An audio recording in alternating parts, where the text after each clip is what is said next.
사과하라고 요구했습니다. KBS 뉴스 배지연입니다.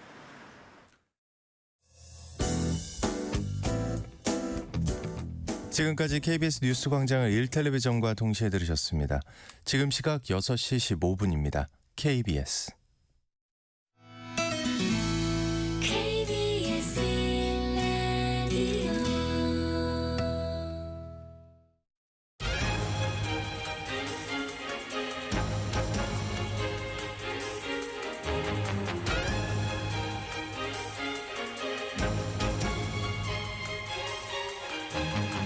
오늘 아침 일라디오. 안녕하십니까. 오늘 아침 일라디오 아나운서 김진현입니다. 요즘 SNS 각종 플랫폼들이요, 어른들도 아이들에게도 일상의 놀이공간이 되고 있죠. 뭐든 보여주고 인증하느라 정신건강을 해치기도 하고요. 실제 위험한 일들도 이어질 때가 많습니다. 또 청소년들에겐 사이버 괴롭힘이나 유해정보 노출 문제도 심각한데요. 지구촌 어디서나 이 문제가 고민스러운 상황에서 호주 정부가 지난 10일이었습니다. 전 세계 최초인데요. 16세 미만 청소년의 SNS 사용을 전면 금지시켰습니다. 가입을 막는 수준이 아니라 현재 사용 중인 계정들도 만 16세가 될 때까지 금지시킨 겁니다. 이렇게 초강수 조치를 꺼내든 이유는 여러 사건들을 통해 드러난 SNS의 부작용이 그만큼 심각하다는 건데요. 그렇다고 사용을 금지시키는 게 효과를 발휘할 수 있을지 일각에선 의문이 제기되기도 합니다. 그럼에도 불구하고 더 이상 플랫폼의 자율 규제나 개인의 문제로만 맡겨둘 수 없다는 상징적인 의미가 있는데요. 호주의 이번 실험 결과가 성공을 거둘 수 있을지 지켜보면서 우리도 더 좋은 방안 계속해서 고민해 가야겠습니다. 12월 11일 목요일 오늘 아침 일라디오 출발합니다.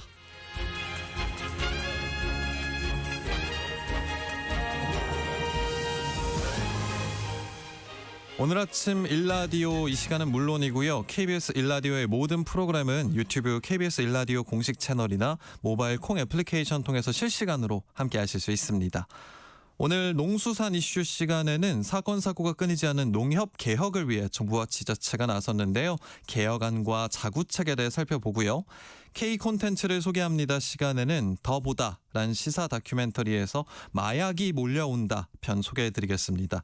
또 그림 속 경제 이야기 시간도 준비되어 있습니다. 새 속을 풍자한 환전상의 아내란 작품으로 지금의 경제 이슈까지 점검해 볼게요. 저희 방송 참여하실 분들은 단문 50원, 장문 100원이 드는 유료 문자 샵 9730, 샵 9730으로 보내주시기 바랍니다. 유익한 정보와 살아있는 이야기가 있습니다. KBS 오늘 아침 일라디오.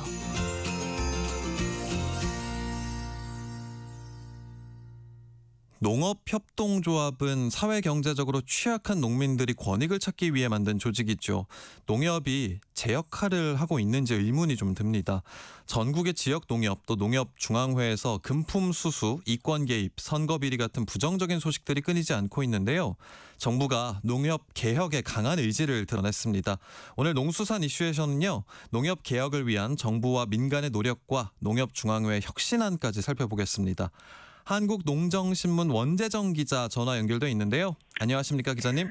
네, 안녕하세요. 한국농정신문 원재정입니다. 네, 기자님. 농협 관련 기사들 쏟아져 나온 상황에서 비리백화점이라는 표현까지 등장하고 있다고요? 네, 맞습니다. 지역 농축협의 사건 사고 소식이 하루가 멀다 하고 나오고 있고요. 최근 몇 달 동안 나온 농협중앙회 뉴스도 충격이었습니다. 강호동 농협중앙회장이 금품 수수 의혹과 보훈 인사 논란에 휩싸였는데요. 경찰은 1억 원대 금품 수수 혐의로 농협중앙회장실에 압수수색까지 벌였습니다. 관련 사건 좀 짧게 설명드리면 2023년 말에 이 강호동 농협중앙회장이 한 용역업체 대표로부터 1억 원 상당의 현금을 받았다는 의혹입니다. 물론 아직 수사 단계라서 단정하기는 어렵지만 농협중앙회장의 공식 입장조차 모호해서 농업계의 불신이 확산되는 상황입니다. 그런데요, 이 수사를 받았던 농협중앙회장이 이번이 처음은 아니라면서요? 예, 맞습니다. 농협은 지난 1988년부터 민선체제로 농협중앙회장을 뽑았습니다. 현 강호동 회장을 포함해서 역대 7명의 농협중앙회장 중에서 6명이나 뇌물, 비자금, 불법 대출, 불법 선거운동 등으로 검찰이나 경찰의 수사를 받았고요. 굉장히 좀 부끄러운 일인데 네. 농협중앙회장에게 막강한 인사권과 자금 통제권이 집중돼 있다 보니까 회장 주변에 각종 이해관계자들이 몰려들고 또 부적절한 금품 거래라든가 보훈 인사가 반복될 수밖에 없는 환경입니다. 하지만 이를 견제할 적절한 장치가 부족하다는 게 문제로 지적돼 왔습니다. 네, 농협중앙회장 역대 7명 중에 6명이 수사를 받았다. 좀 문제가 있어 보입니다. 농협중앙회뿐 아니라 요즘 지역 농협에서도 사건 사고가 끊이지 않고 있다면서요. 네, 전국의 지역 농협, 지역 축협이 모두 1,110개나 되다 보니 사건 사고도 많습니다. 조합장 동시선거 때는 선거법 위반 사건 접수가 많고요. 조합장의 갑질 사건이라든가 성추행 등등 비리백화점이라는 말이 나올 정도인데요. 전에도 제가 한번 소개를 해드렸는데 서울에 있는 중앙농협은 조합원들에게 골드바를 나눠줘서 여론의 거센 질타를 받았고요. 예. 경남 산청군 농협도 최근 질타를 받고 있습니다. 우리 산청에 굉장히 심각한 산불 피해가 발생했잖아요. 산청군 농협에 피해농가 구호품이 도착했는데 이걸 제대로 지급하지 않은 문제가 발생했습니다. 다들 그때 화재 피해가 얼마나 심각했는지 기억하실 텐데, 그러니까 산불 피해 주민들 도와주라고 전국에서 구호품들이 많이 모였었잖아요. 그 네. 구호품들이 지금 의도와는 다르게 쓰였다는 건가요? 예, 굉장히 어처구니없는 사건인데요. 산청군 농협이 기부받은 산불 구호품을 사적으로 사용한 혐의를 받고 있습니다. 한마디로 횡령을 했다는 건데 산불 구호품으로 들어온 소금을 농협의 대의원들에게 돌리고 피해 농가가 아니라 대의원들에게 돌리고 예. 또 굴비라든가 떡을 받아놓고선 창고에 그대로 방치했습니다. 구호품의 기탁 현황에도 누락돼 있었다고 하는데요. 농협중앙회에 이 지역 농협들을 감독하는 조합감사위원회가 있거든요. 네. 이 조합감사위원회가 지난달 17일부터 산청군 농협의 산불 구호품 횡령 문제 특별감사에 착수했다고 합니다. 특별감사 결과는 아직 확인할 수 없는 상황입니다. 네, 농협이 오명을 벗고 지금 본연의 역할을 찾는 게 시급해 보입니다. 네, 지역 농협, 농협중앙의 사건 사고를 줄이는 것뿐만이 아니라 농협의 가장 중요한 책무는 농산물 판매를 잘하고 또 농가 소득을 높이는 데 제 역할을 하는 거거든요. 농협이 현재는 농협은행을 통한 금융사업, 그러니까 은행 업무에 치중을 하고 있는데 농민조합원들한테는 농산물 판매 같은 농업 경제사업에 역점을 두는 변화가 필요합니다.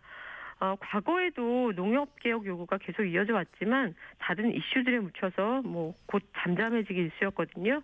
하지만 최근에 농협개혁 움직임은 조금 다른데요. 정부 차원에서도 농협의 비리 근절을 위한 온라인 창구를 개설해 운영하고 있습니다. 과거보다 한층 적극적이고 또 이례적인 모습들이 확인되고 있는 상황입니다. 정부가 나섰다는 건 좀 고무적으로 여겨지는데 보다 구체적인 내용들 설명해 주실까요? 네, 농림축산식품부가 최근 농협 관련 익명 제보센터를 운영하고 있습니다. 그리고 농협중앙회, 농협자회사 등 농협의 조직을 대상으로 특별 감사를 진행 중이고요. 지난주에 농식품부에 방문해서 이 익명 제보센터 관련 이야기를 좀 들어봤는데요. 네. 농식품부가 12일까지 농협중앙회와 지역 농축협 등 이 농협 조직의 각종 부정부패 사례, 문제점에 대한 제보를 받습니다. 농식품부에서 농협을 담당하는 과가 농업금융정책과거든요. 네. 농협 문제 관련 제보를 받은 적이 없는 건 아니지만 이번처럼 농협을 담당하는 과 차원에서 별도의 이런 농협 관련 익명 제보센터를 운영하고 대대적으로 홍보하면서 제보 수집에 열정을 보인 건 처음이라고 합니다. 그렇군요.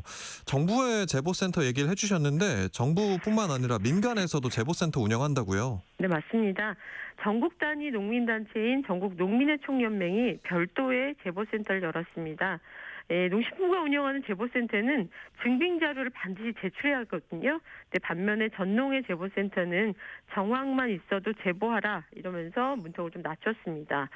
이렇게 민과 관에서 동시에 농협 제보 창구를 운영하는 건 전례가 없는 일이고요.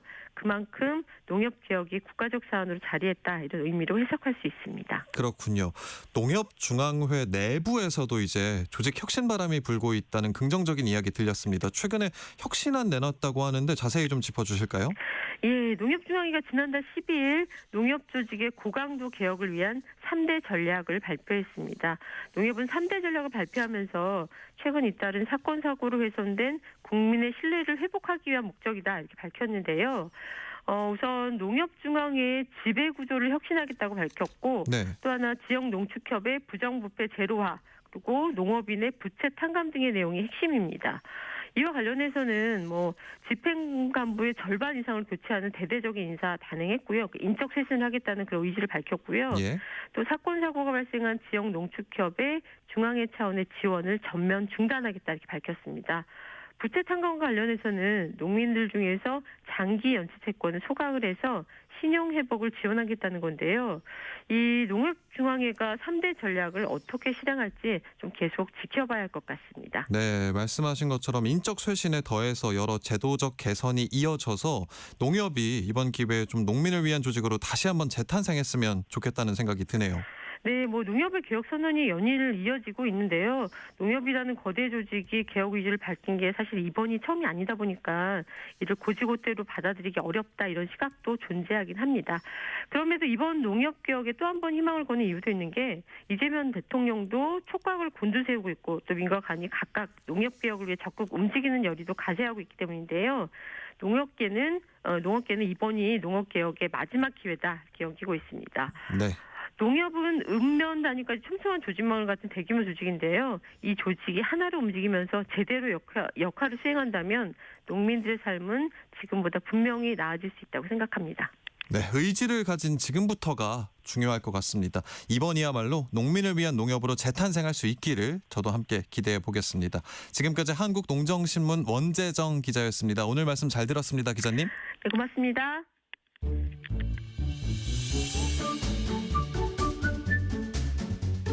아침을 여는 기분 좋은 습관. KBS 오늘 아침 일라디오.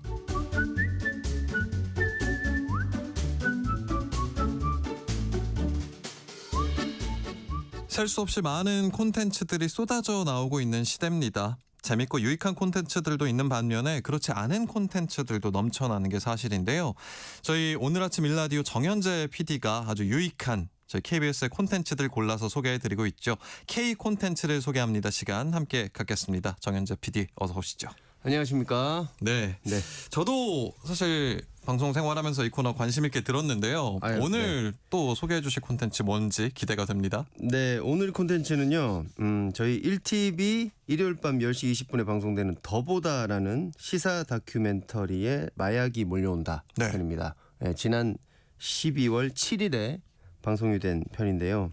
원래 다른 건강 관련한 또 유익한 콘텐츠를 좀 찾아보고 있었는데 근데 그저께 이 다큐멘터리가 제 그 알고리즘에 뜨는 거예요. 예. 그래서 타이틀이 마약이 몰려온다니까 굉장히 호기심이 생겨가지고 클릭을 해봤는데 야 이거는 다 같이 한번 좀 다뤄봤으면 좋겠다.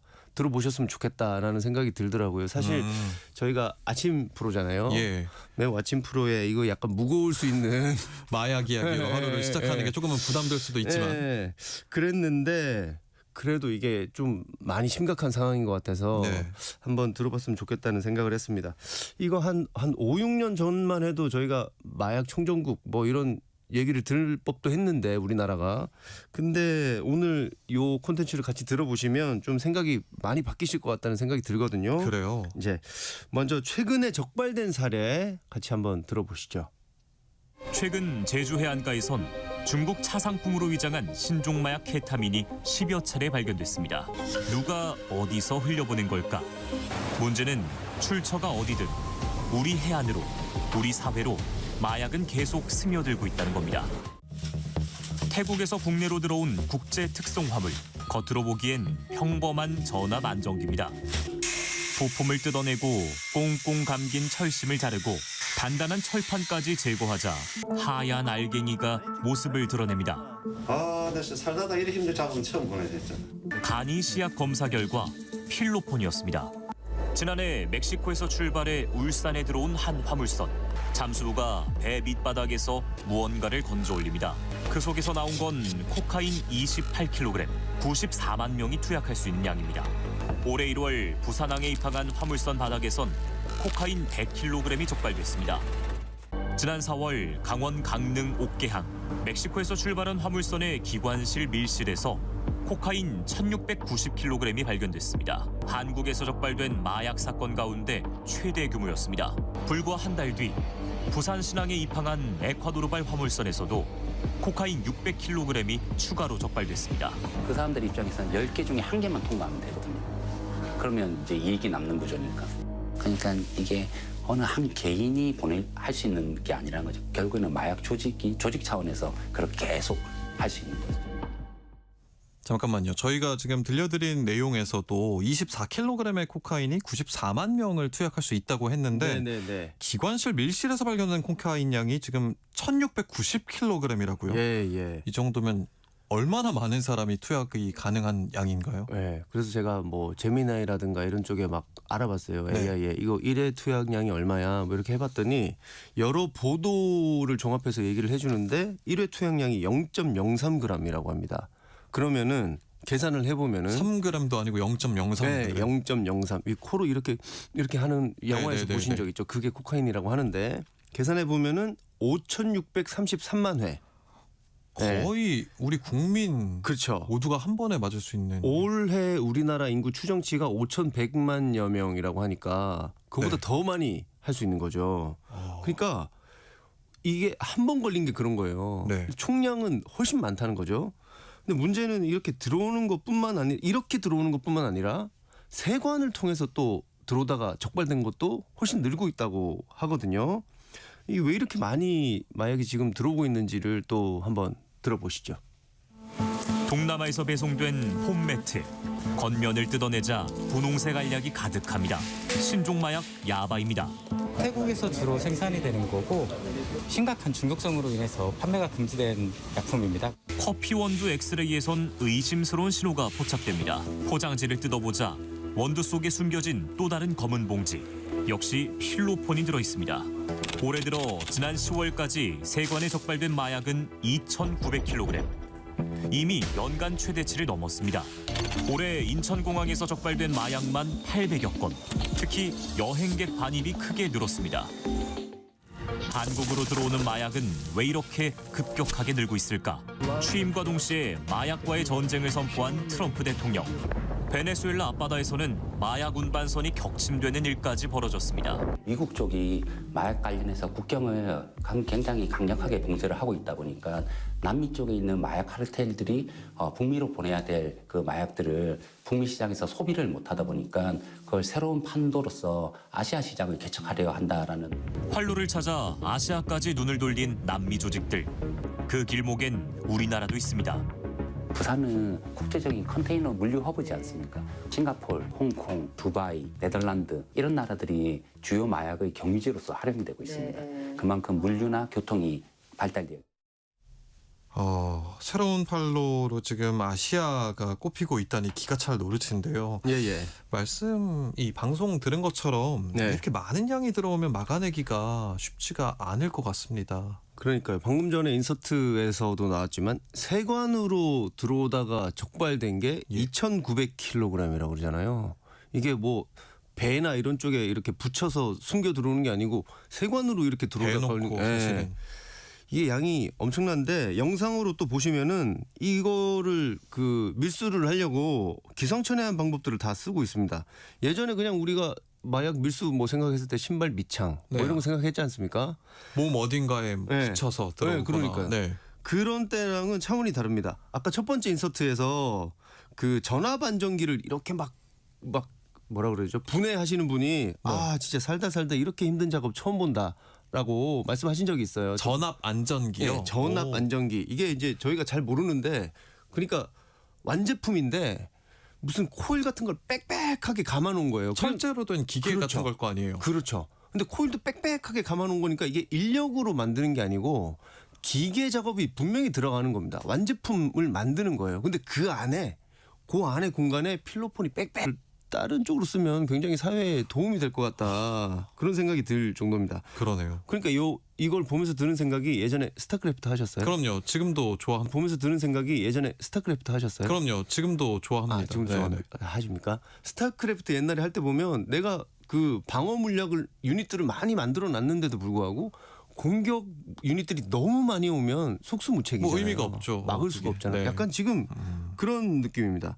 근데 더 큰 문제는 제가 봤을 때 이런 마약들이 들어오면은 유통하기가 예전에 비해서 너무 쉬워진 것 같아요. 유통 어떻게 되고 있는지 한번 들어보시죠. 한 번 국경을 넘어오고 나면 더 은밀한 방식으로 빠르게 퍼져나갑니다. 한 SNS 검색창, 마약을 판매한다는 글을 쉽게 발견할 수 있습니다. 텔레그램 대화방에는 마약 가격표와 거래 방식이 곧바로 뜹니다.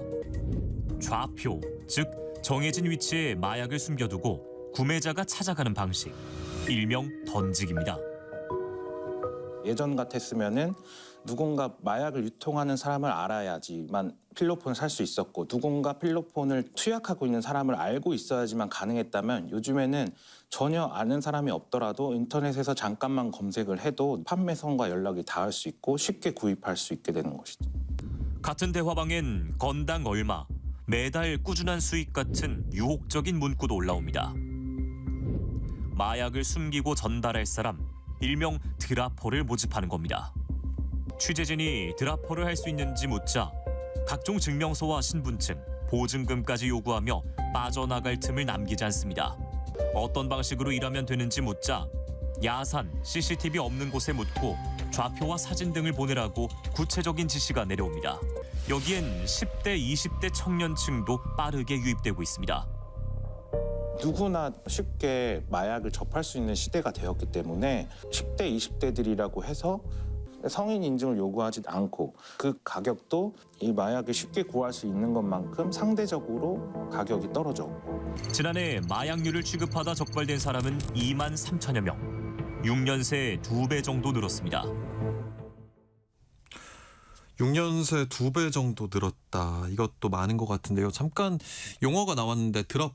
네, 그러니까 드라퍼. 떨어뜨리고 간다는 거잖아요. 그렇죠. 일회성 알바처럼 네. 누구나 유통책이 될 수 있다는 게 지금 굉장히 놀랍고 또 무섭습니다. 그렇죠. 이게 마약을 한번 접했다가 네. 마약을 접하면 빠져나오기가 힘들잖아요. 네. 돈도 많이 들고 그러다 보니까 드라퍼의 유혹에 빠지는데 인터뷰 내용 같은 걸 들어보면 일주일에 몇백만 원씩 벌 수가 있대요.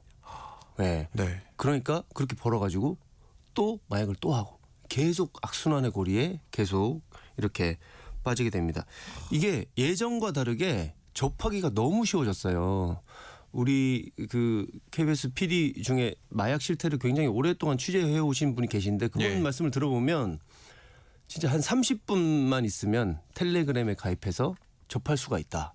이렇게 하니까 이게 유통도 그렇고 접하기가 너무 쉬워진 거죠. 그리고 요 콘텐츠에서는 다루진 않았는데 합성대마 같은 요런 약은 전자담배하고 겉으로 보기에 다른 게 하나도 없다고 합니다. 그리고 이게 그 바꾸기가 너무 쉬운 거예요. 합성이니까 화학적으로 요 배열을 구조를, 좀 네. 바꿔가지고 만들기가 너무 쉬운데 이게 적발하기도 너무 어렵다고 해요. 네. 근데 이제 이렇게 마약 한번 그 접하면 빠져나올 수 없어서 드라퍼까지 했던 아까 조금 말씀 나눴던 그 분의 이야기를 한번 들어보시죠. 네, 마약을 할 돈이 없어지니까 드라퍼를 이제 알게 됐어요. 그때부터 이제 드랍을 하면서 돈이 생기니까 그걸로 마약을 샀죠.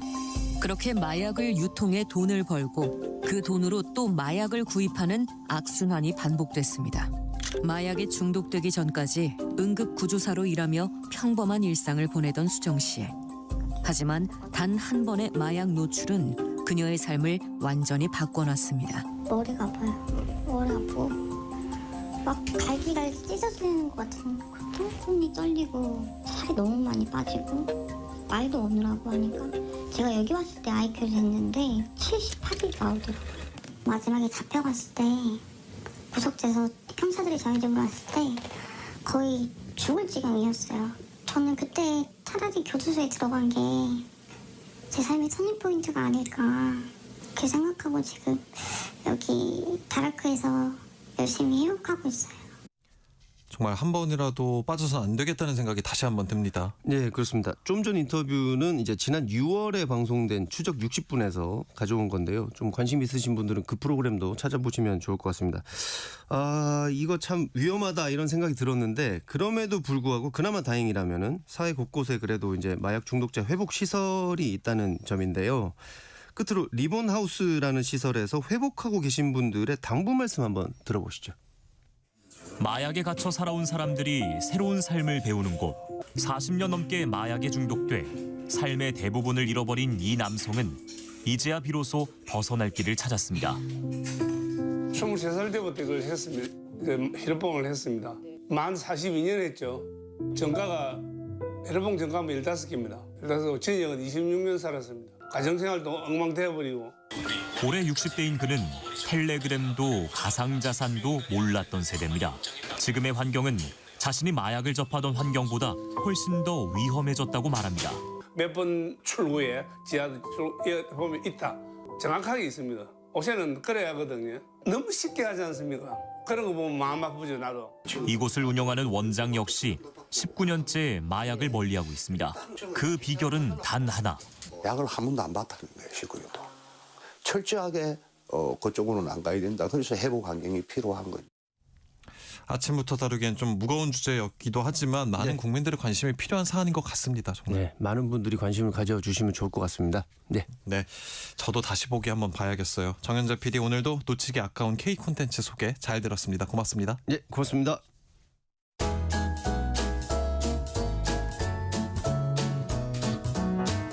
상쾌한 하루의 시작.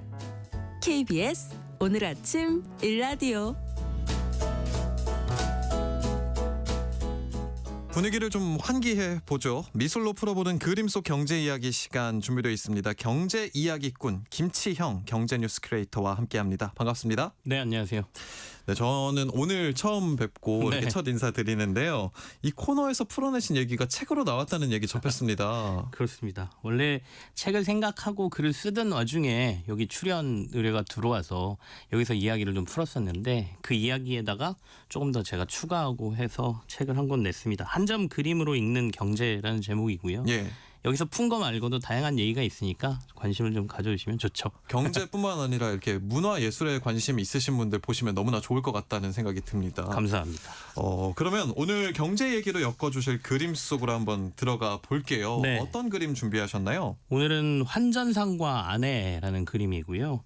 쿠엔틴 마시스라고 1400년대 중반에서 1500년대 초반까지 활동했던 벨기에와 지금으로 치면 프랑스 북부 지방에서 활동했던 화가거든요. 예. 이 그림은 1514년에 그려진 그림인데 환전상인 남편하고 그의 아내가 테이블에 앉아서 이제 보석인지 아니면 뭐 동전인지 뭐 이런 것들의 무게를 좀 재고 있는 듯한 모습이 그려져 있고요.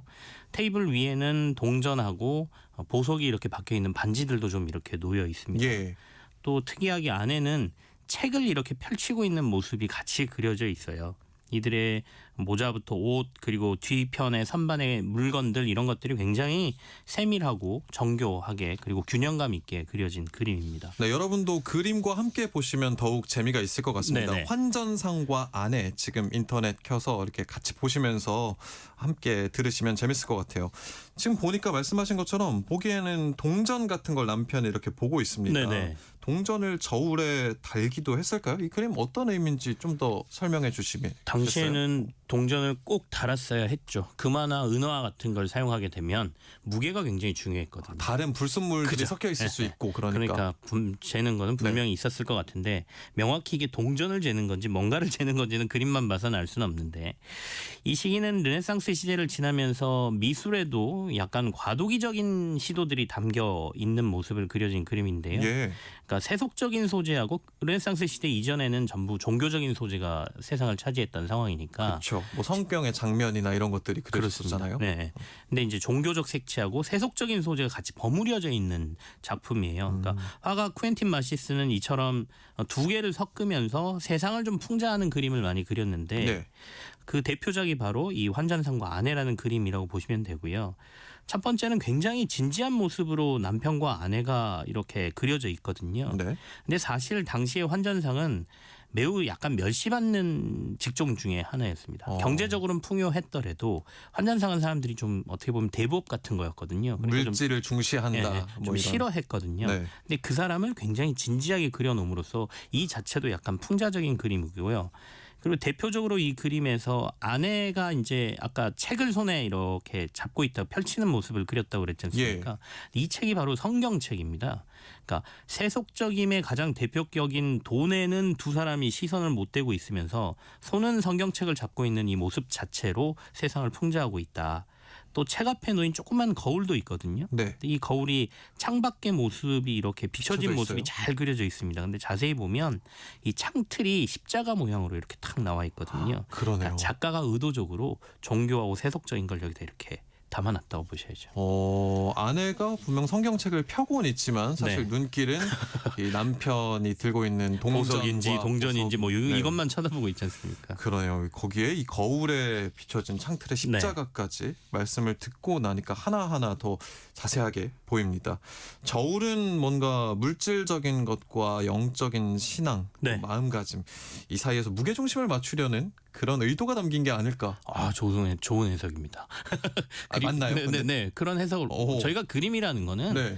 해석하기 나름이기 때문에 자기가 그렇죠. 받는 그러니까 배경 지식을 가지고 이건 이런 의도로 그렸겠구나라고 생각하면 그게 맞는 겁니다. 그러네요. 그래서 우문이었네요. 네네. 예술엔 정답이 없으니까. 그러니까 굉장히 좋은 해석이시고요. 그러니까 어쨌든 앞서 잠깐 언급을 드렸지만 환전상이라고 제가 칭했지만 사실상 그 시대로 보면 현대 금융 시스템이 없었던 시대니까 대부업, 그러니까 고리대금업자. 그 다음에 이제 어떤 물건을 가지고 오면 돈을 빌려주는 우리로 치면 전당포 같은 일을 했던 사람이거든요. 그 당시에는 굉장히 돈놀이 하는 사람들이 그 멸시의 대상.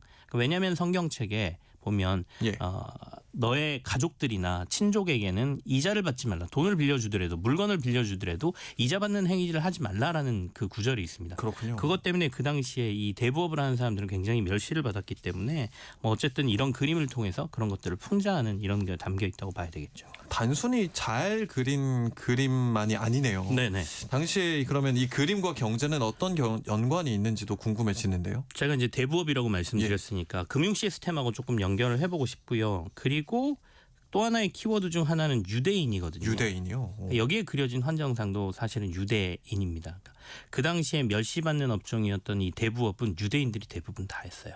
그러니까 우리가 보통 유대인들 왜 이렇게 금융시장에서 두각을 나타내지? 유대인들에게는 금융의 DNA가 있는 건가? 이렇게 얘기를 하는데 정말 맞네요. 뿌리 깊은 역사가 있는 거네요. 근데 이제 여러 가지 해석을 내놨을 때 이들이 할 수 있는 일이 사실은 금융업밖에 없었다라고 얘기하는 것도 있습니다. 아까 성경을 제가 말씀드렸는데 같은 민족이나 가족에게는 이자 받는 행위를 하지 말라. 그걸 반대로 얘기하면 다른 민족은 해도 된다. 그러니까 이들이 멸시받던 유대인들, 우리 민족이 아닌 타민족인 유대인만이 그 일을 할 수 있었던 거예요. 그 당시에.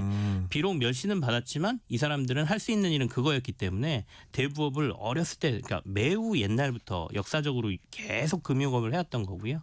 이게 쌓이고 쌓이면서 이들의 노하우가 됐고 또 금융업을 했다는 거는 돈을 쥐고 있다는 거잖아요. 돈을 쥐고 있다는 얘기는 권력과 가깝다. 그리고 권력이 있다는 거는 정보를 독점한다. 이렇게 되거든요. 그래서 그 네트워크가 지금까지 이루어지면서 금융업에서 이 유대인들의 DNA 또는 두각이 굉장히 나타나고 있다. 이렇게 해석하는 게 제가 봐도 나름 고개가 끄덕이는 해석이다. 이렇게 볼 수 그러네요. 있겠습니다. 세계 경제를 지금 이끌고 있는 여러 유대인들이 머릿속에 스쳐가기도 하고요. 실제로 그 우리가 연준 인사들, 연준 의장들 지금까지 역사적으로 쭉 보면 거의 9할이 유대인이거든요. 맞아요. 그래서 지금 현재 제롬 파월 의장 은 유대인이 아닙니다. 그래서 그 당시에 제롬 파월 의장이 지명이 됐을 때 뉴스 굉장히 크게 났거든요. 비유대인이 연준 의장이 됐다, 이게 뉴스가 될 정도로 맞아요. 저도 유대인 기억이 네트워크가 나네요. 굉장히 강하죠. 또 오늘 연준 FOMC가 있지 않았습니까? 이 얘기도 한번 짚어볼까요? 사실 오늘 아침에 금융시장 관심들이 굉장히 많으셨을 텐데 FOMC 회의가 금리를 내리냐 올리냐, 시장에서는 오늘 내릴 거다라고 예상을 하고 있었거든요. 근데 예상대로 미국이 0.25%포인트 금리를 내리면서 미국의 기준금리가 3.5에서 3.75% 수준으로 지금 결정이 됐습니다. 이렇게 되면 우리나라가 지금 기준금리가 2.5%니까 한미 금리 차가 조금 좁혀졌죠. 1.25%포인트 차이로 좀 좁혀졌고요.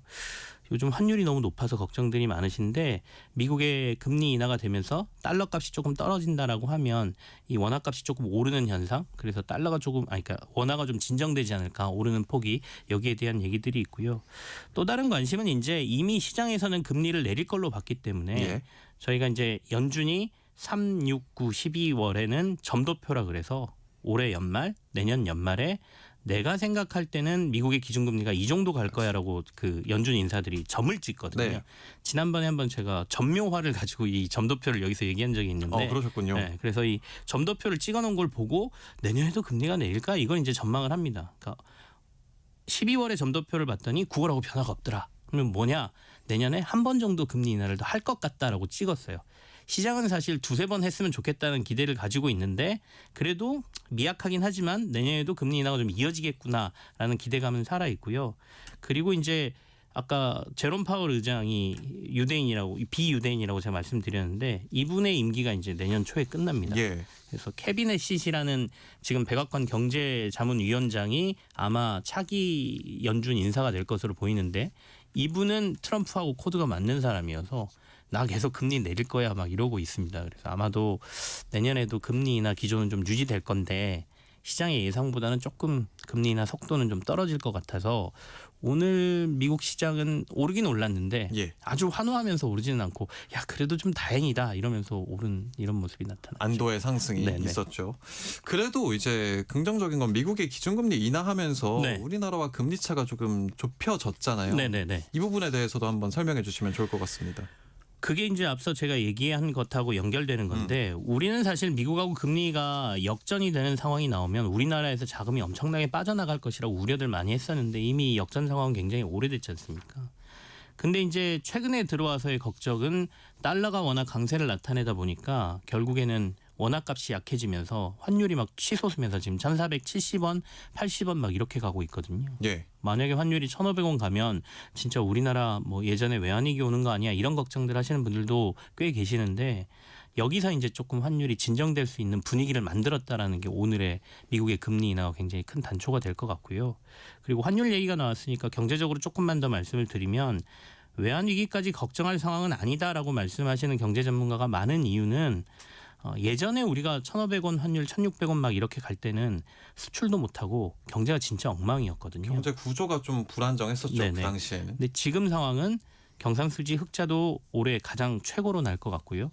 반도체를 중심으로 해서 지금 수출도 잘 되고 있고 얼마 전에 외환보유고도 늘었다는 통계가 나왔거든요. 그 얘기는 달러는 잘 벌고 있는데 우리가 그 달러를 밖으로 많이 빼내고 있는 상황이 벌어져서 상대적으로 달러 수요가 많은 거죠. 예. 지금 아마 미국 주식 투자하시는 분들도 굉장히 많으실 거잖아요. 그러니까 내가 달러로 바꿔서 미국 주식도 투자해야 되기 때문에 그 수요, 그다음에 다들 아시겠지만 우리가 대미 투자 지금 늘려야 되는 구조, 국내보다는 해외에서 뭔가 일을 해서 달러를 벌어야 되는 상황이 벌어져서 기업들도 달러로 많이 바꿔서 밖으로 가져나가야 되는 거기 때문에 많이 벌고 있는데 많이 빼나가는 구조가 만들어지다 보니까 환율은 조금 상승 압박을 받고 있는 건데 내년에 우리나라가 선진국 국채 지수라는 데 이제 편입이 됩니다. 우리가 이제 주식도 선진국 지수에 들어가면 좋다라고 얘기하고 있는데 그건 아직 안 되고 있고 채권 지수는 우리가 선진국 지수에 우리나라가 들어가거든요.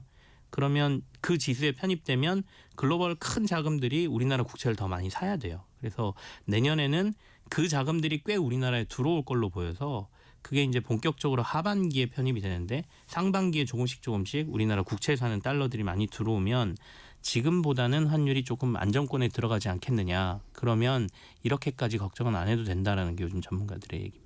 그렇군요. 오늘 환전상의 아내란 그림에서 시작해서 유대인 이야기 넘어서 오늘 새벽에 있었던 미국 금리 소식까지 그리고 환율 이야기까지 아주 재밌게 들었습니다.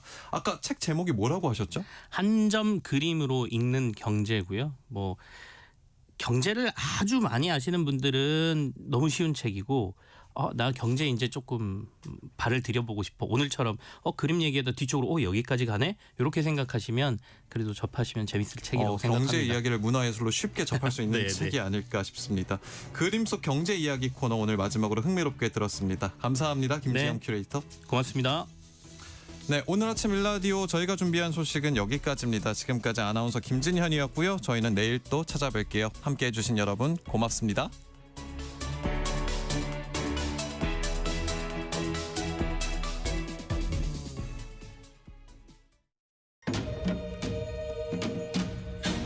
광복 80년 KBS 라디오 캠페인 밸류업 대한민국. 안녕하세요. 저는 대한민국 김치협회 회장 김치현입니다. 김치가 역사서에 처음 등장하는 것은 3세기 중국 문헌인 삼국지, 위지,